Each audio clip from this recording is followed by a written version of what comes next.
You know that feeling, that surge of irritation you get every time someone tells you what to do at work? It's not just you having a bad attitude.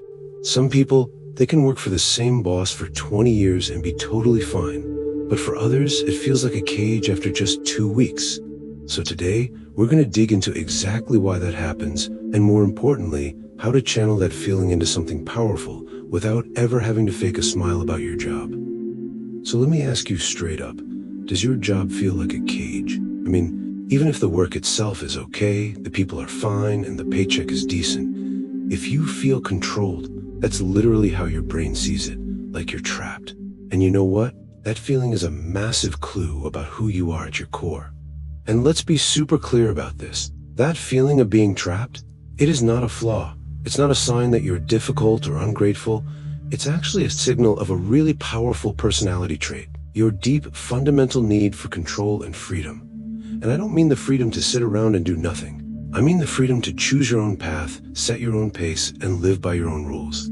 Which brings us to a concept we're going to call the freedom cage. This is that psychological state you get into when a lack of autonomy triggers a literal threat response in your brain. When you're in that cage, your ability to think clearly and strategically just shrinks, and this primal impulse to escape, to just get out, takes over everything. This quote right here, this is the key. This idea, which is often tied back to Viktor Frankl, is pure gold. See, when you feel controlled at work, the space between a stimulus, like a boss giving you a command, and your response becomes tiny. You just react. Our entire goal is to widen that space, because that little gap, that's where all your power lives. So when you have this stray, you're really at a fork in the road. That flash of anger you feel, it isn't proof that you're weak. It's proof that you are built for independence. But, and this is so critical, independence without a strategy just turns into chaos. And that chaos can sabotage your future way more effectively than any bad boss ever could. Okay, so what is it that actually pulls the trigger? What's the thing that sends you into that reactive, caged state? In this next section, we're going to get diagnostic. We're going to break down the 3 main reasons you feel so frustrated at work. And here they are. 1, restriction. 2, disrespect. And 3, a total lack of meaning. These 3 things are the root cause of that trapped feeling. Figuring out which one hits you the hardest is the absolute first step to taking your power back.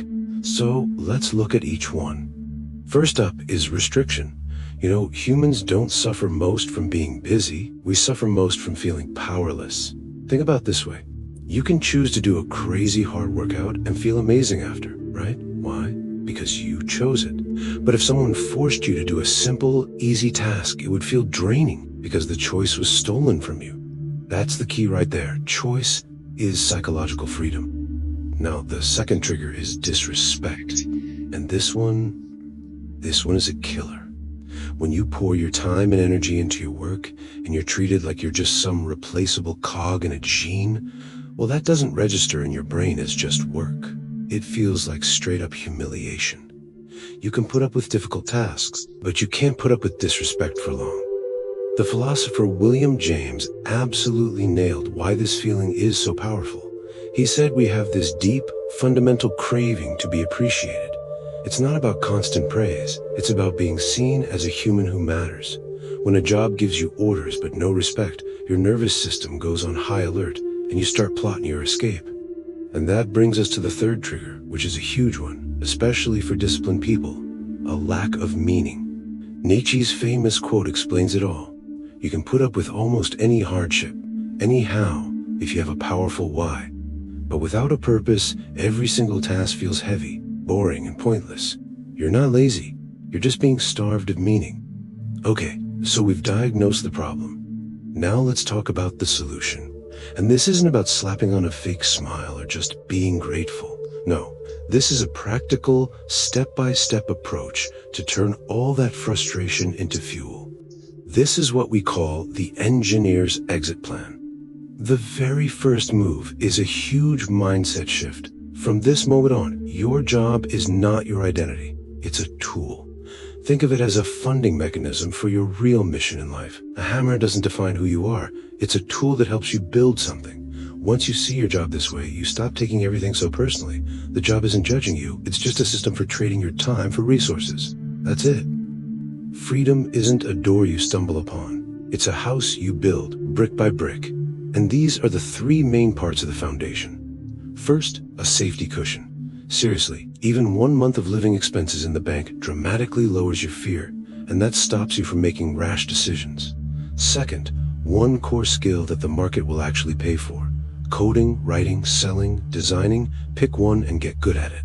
And third, one consistent project, a weekly blog, a podcast, anything that proves to yourself that you can show up. Now, building that external structure is only half the battle. The other half, the more important half, honestly, is all internal.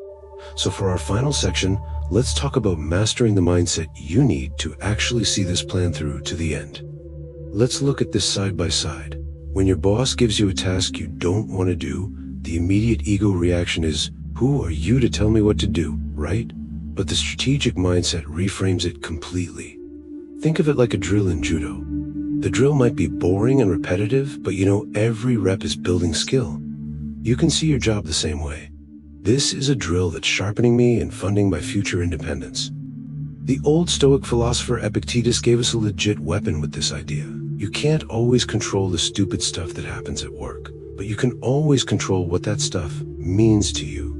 By choosing your judgment, this is just temporary, this is funding my escape, this is practice, you take back control of your own mind. And this brings us to a really important warning. The most dangerous addiction you'll face isn't what you think. It's the addiction to immediate relief. Rage quitting your job feels incredibly good for about an hour. But that 1 hour of feeling powerful can cost you years of actual long-term freedom. Your real superpower is learning to tolerate temporary discomfort for a permanent victory. So here's something practical you can start doing today. For the next 7 days, every single time you feel that flash of irritation, I want you to stop and follow these steps. 1. Just notice the feeling. 2. Write down exactly what happened. 3. What was the thought that popped into your head? 4. What did you feel in your body? And then 5, the most important step, turn all that emotion into data. The goal here isn't to complain, it's to create a map of your personal triggers, because you can't control a pattern you don't understand. And while you're doing that, here are some tools you can use at work tomorrow. These are calm boundary phrases. They're not aggressive, they're tools of professional control. So instead of getting swamped, you ask, I can do X or Y, which one is the priority? That puts the choice back on your manager. If you get vague instructions, you say, to do this well, I need some clear instructions. Can you confirm?